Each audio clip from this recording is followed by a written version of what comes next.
MG Rover's administrators have revealed that the company is losing £25 million a month. Yes, workers at Longbridge were sent home on full pay today, but unless there's a rescue package by the end of the week, many could soon be unemployed.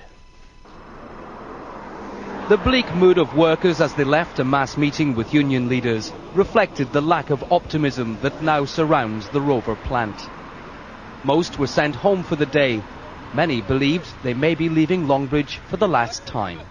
I don't think we'll be going back, and it'll just be devastating for everybody here. The last time round we had a bit of fight left in us. We were prepared to go out and have a go to try and save our own jobs, but there's nothing left. A £6.5 million loan from the government will pay the workers' wages for a week, but the company is in administration and a deal must be done soon to prevent its total collapse. If we sat here this time next week and we haven't been able to show some good progress and we haven't been able to secure additional funding, then we'd be making the decision that we can't afford to keep the workforce together any longer. The only prospect of a deal to stop the plant being broken up still centres on China. The massive Shanghai Automotive Corporation is desperate for a brand name and wanted to buy Rover. But the company's dire financial situation may be too perilous for the cautious Chinese to take on.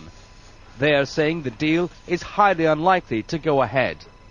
Please don't rush to take a decision, particularly a negative and no decision, because the business logic is there, the reality that the unknown liabilities have disappeared, and therefore it's not beyond the wit of men and women, albeit a continent apart, to salvage something out of this unmitigated disaster. Losses running at almost £1 million a day have brought Rover to its knees. Very little of the company that was once a car-making giant is still profitable. It's models like the Rover 75 that have failed to capture the public's imagination, its image too old-fashioned for today's market. The MG sports car, on the other hand, is a success story, but this may soon be all that's left of Rover. Rover provokes strong emotions in Birmingham. It's made cars here for over 100 years.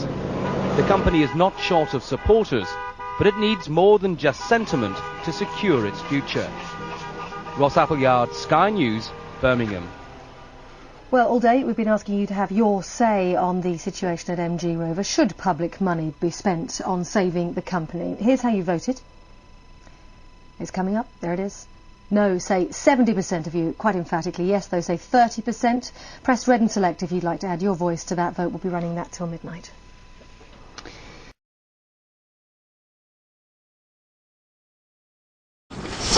Now, job centres around Longbridge are opening today to help deal with the thousands of MG Rover workers being made redundant.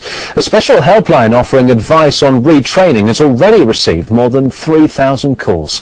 The Sky's David Crabtree joins us now live from the Longbridge plant, and Derek Tedder is outside one of the job centres. David, to you first. Earlier we saw pictures of a demonstration happening at the Longbridge plant. What message do they come with? Well, it was a huge demonstration. Something like 600 cars did the journey from Gayton and Warwickshire all the way here to Longbridge to show their support for the Rover workers. Many of the Rover workers who've been redundant themselves turned up with their families. What they really want is to try to save some of this factory, and what they think perhaps they can do is try to save the MG badge, the MG sports car, and they say they want that to remain British. They're hoping a British company will come and perhaps salvage something here.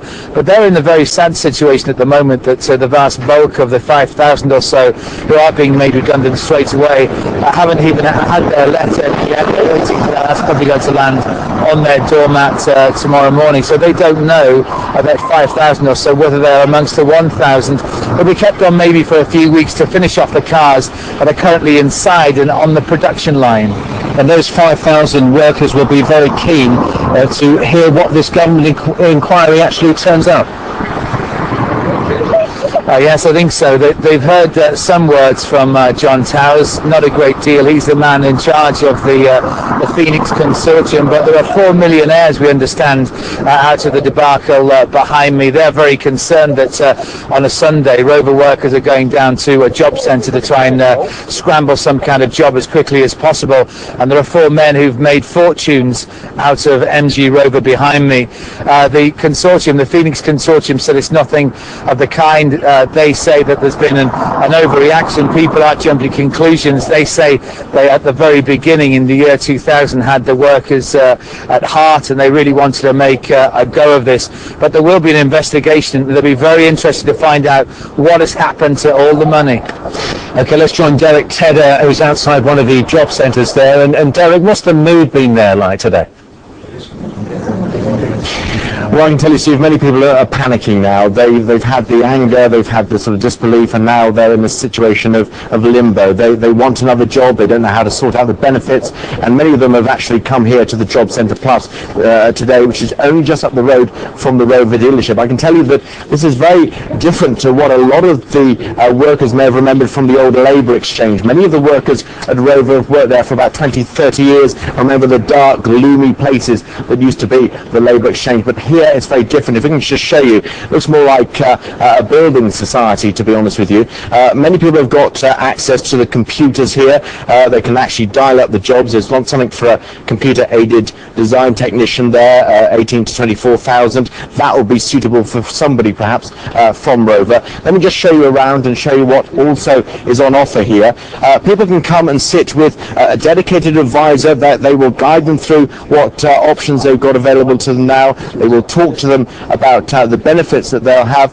One worker said to me, the missus keeps asking me, how much money have I got to spend on food this week? These people hopefully will be able to offer that advice. Also, they can come here for CV preparation. That's quite important. And also interview training. That's another thing that is being asked for. On a practical note, many people here will be able to use the free telephone lines in order to phone up an employer to find out exactly what their chances are. Again, a few people I've spoken to say to me they're worried about using their own phone at the moment. Who's going to pay the phone bill? At least they can come here and actually use the facilities free of charge. They can also use the computer terminals, as I've just said, to find another job. A lot of the workers, of course, are very skilled in a particular area of car manufacturing. They're also worried about how they can retrain. All that information can be given to them here, but until they actually get their redundancy notices tomorrow, that's the key, because they need that in order to claim benefits. What they'll also get tomorrow in the envelope is this pack here. This will tell them exactly where they go from here, because what they're saying to me is that there's this tremendous sense of panic. They don't know what the next step is. They've got all these things to sort out. So as far as they're concerned, if they come here, hopefully they can get the ball rolling. Derek Tedder, for now, thank you.